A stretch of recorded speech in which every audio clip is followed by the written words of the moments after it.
What's up? Okay, today I would like to share with you my scariest, most terrifying drug experience I ever had. And this was when I discovered what the infinite loop, the thought loop, was really like. And this hasn't happened to me many times. Luckily, despite the intensity of this trip, I was able to break out of it after about an hour. And I don't believe I've experienced the thought loop any other time. Now, this was back, I'd say New Year's when I was 16, so yeah, going on a decade ago. Now, to set the scene, my friend, he had this idea that he wanted to go to this sprawling forest that was outside the city, and it was adjacent to this university grounds. Now, this was really snapped back on all of us, this idea. So, we all wanted to do acid. And at this point, I hadn't done acid for a while. I was starting to get into harder drugs. So acid, at least the people I was hanging out with who I was doing the harder drugs with, they weren't interested in stuff like acid. They didn't want drugs that made them look at themselves and the situation they currently found themselves in. And so I hadn't done acid for about 6 months, but I was still of the mindset that I needed at least 3 hits to really have a good time. And so were these guys, so we go to this dealer, same dealer, ended up being a creep, who I got the mushrooms off of in the 9.5 gram mushroom alien abduction style trip. And he gave us this acid that had nothing on the blotters. They were just little white blotters. And they're blank. So we were like, oh, well, I hope this works. And I, at the time, was selling MDMA. Now, at this point in my life as a drug dealer, I was selling really shitty MDMA because that was the batch I got, and I was kind of ashamed of it. That's part of why I stopped, because it was giving me a bad name, this terrible MDMA. But someone wanted some, and it was Speedy. They were interested in Speedy MDMA. So we meet up with them, trade for some weed, and we go on our way. And I have a backpack full of stuff. I've even got a knife on my belt, because I think we're gonna spend the night out there. So we're on our way and get on this bus that takes us all the way directly out to the university grounds. And they're my bag, there's just this liquid coming out of it. Because I had a thermos full of mango green tea, and I had some granola bars in the bag, and the tea, it looked like streams of piss going all down the bus, and I didn't see it coming from my bag at first. So I was like, my buddy's like, "Yo, someone may piss himself." So this is New Year's Eve. And everyone on the bus is drunk, so that's a likelihood. So I didn't realize this was coming from my bag. And so we get off, and we take all those squares of acid, and we go into the woods, and it is cold as balls out there. We walk down, following these power lines, because we have no idea where we're going. It's dark, and it's so cold, you can see the frost on the ground. It was everywhere, this frost. It was on the foliage, it was on the dirt, the rocks, everything. Now, we walked down past these power lines. It wasn't a very long walk. Little did I know, that walk would be the longest walk of my life, at least on the way back. Now, we find a place, and we're just kind of sitting there, like waiting for it to kick in. It's been about an hour, and we're like, oh yeah, what the hell? And we're sitting, and we got that like flight anxiety. We're all just kind of smiling, like, ha, this is gonna be interesting. I really hope this works. We've never seen blotters like that ever, so we were skeptical about whether we had just been burned or not. Yeah, so about half an hour later, just boom, intense visuals, like more intense visuals than any amount of acid I've ever done, except for the 40 hits instance. That was something else, but there's something very different about these visuals. They were so fast and so sharp, and we were looking at each other now with giant pupils and like, oh geez, what did we just do to ourselves, man? And like, yeah, so I remember like seeing the frost, and it was sparkling, really bright sparkles coming off of it. There's really no light to reflect it. I had this big light like that. I've still got it, and it looked like a bug, this thing, because it was like that, and it had a little shell-type casing on it, so it looked like a beetle or something. Like, I don't know if you've seen the William Burroughs Naked Lunch adaptation, where his typewriter turns into this big beetle. It looked kind of like that, but with a giant light shooting out of it. And so, this is close to where the loop started. We were trying to get a fire going because it's cold as Satan's balls out here. And I asked someone, and this was where it all goes downhill. Oh boy. I asked everyone, do you guys want some mango tea? Do you want some granola bars? And that was kind of the last thing I remember, that interaction. I just remembered that my friend fell backwards. Like, apparently what happened was I pulled out the thermos and I opened it, and it was empty, because that wasn't streams of piss on the bus. It was my tea leaking out of my thermos. And so everyone's looking in the thermos trying to figure out what the hell happened to this tea, this magical vanishing tea, right? And so that threw us all for a whirl.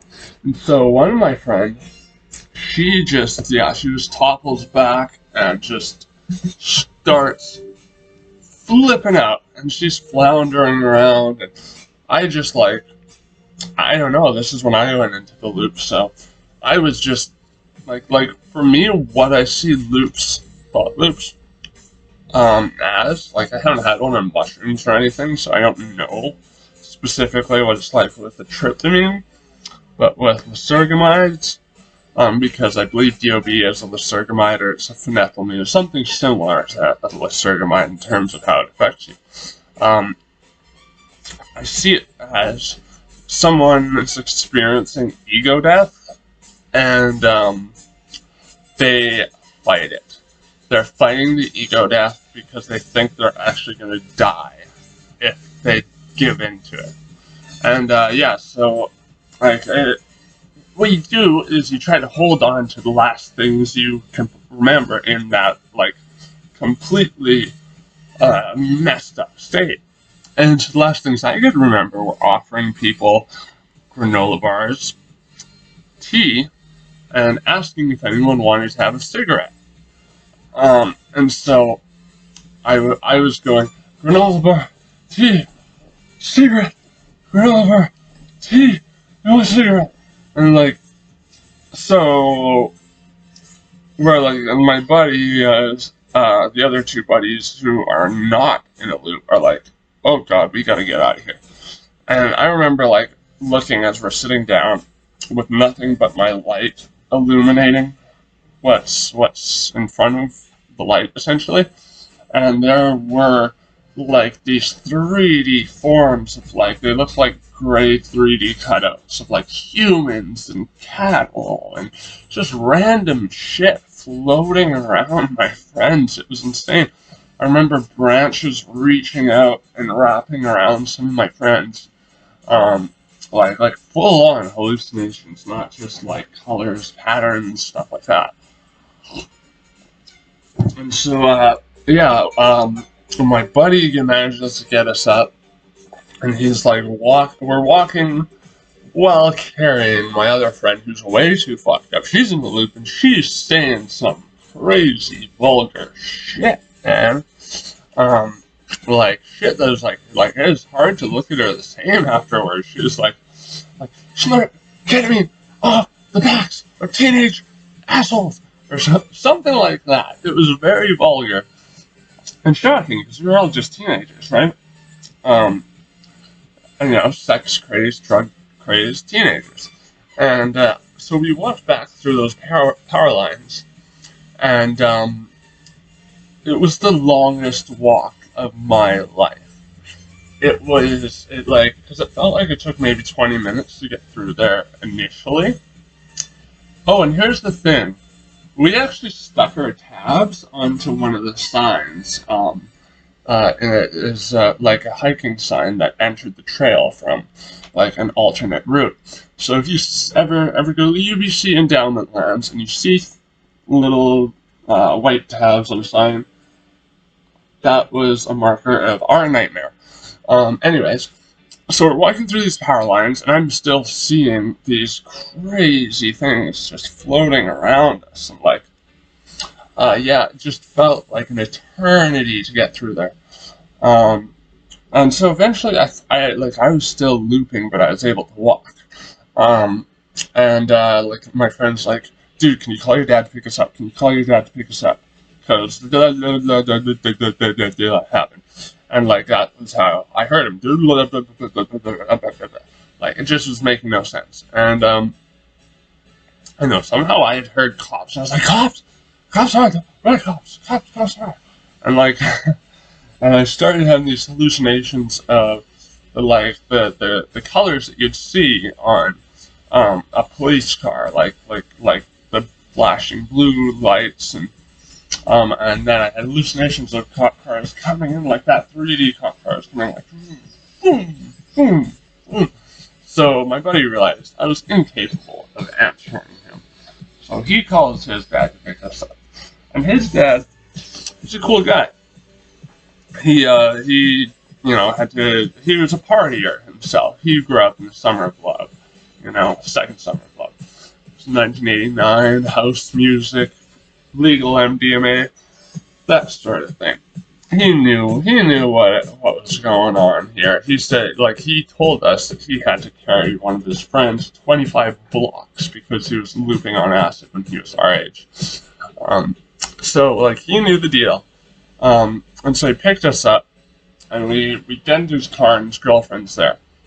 And I'm still, you want to go to the bar, you want to make a tea, I don't want to stay here.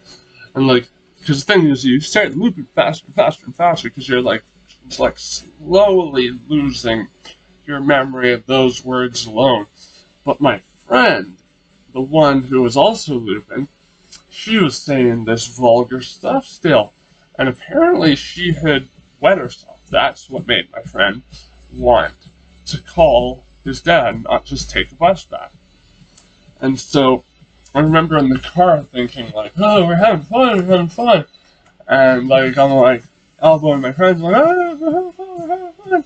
And he's looking at me like I felt his glare, on LSD you may have experienced this or not, but when someone shoots you a look that seems like it's judgmental or something, you feel it in your soul. It's a visceral thing, and I felt that. And then I just got this feeling, oh, this isn't right. And that's when I started to come out of it. And so we got dropped off at our other friend's house because his mom was out partying.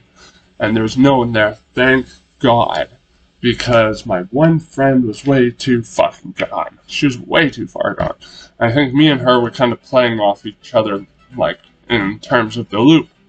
And so we get there, and they change her into PJs because she had pissed herself. I couldn't comprehend that had happened at that time. Now, I remember I was just still so fucked up, and like, and and the thing is, how I knew it was DOB was because DOB lasts for a long time, and I was high for days after this. But I saw this picture of my friend's grandparents, and they looked like the weirdest, oldest people I've ever seen. I'd never seen the picture before. I've seen it again, and they looked like lovely old people. But I remember picking it up and holding it and laughing like, ha ha, this is so funny, ha ha. And like I wasn't trying to be a dick. I was just like fucked up, you know. And so things calmed down a bit because I had snapped out of the loop. And my friend, the one who was having a really bad time, she seemed to kind of snap out of it too. But I was still like laughing and acting like a madman, like near psychosis level madman. And I remember just like looking at my one friend who was like the one probably more like with it and capable of acting normally than any of us at the time, and just being like, how does it feel to be on the brink of insanity? Which is like a hell of a thing to say at that point in time. I don't know why I said that. Probably because that's where I was.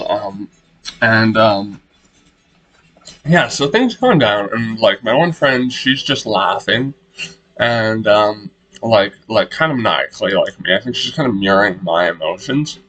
But then my other friend, he does something very stupid. This was very stupid of him to do. He goes up to her and he looks her in the eyes and he's like, you, insert name, are in a loop.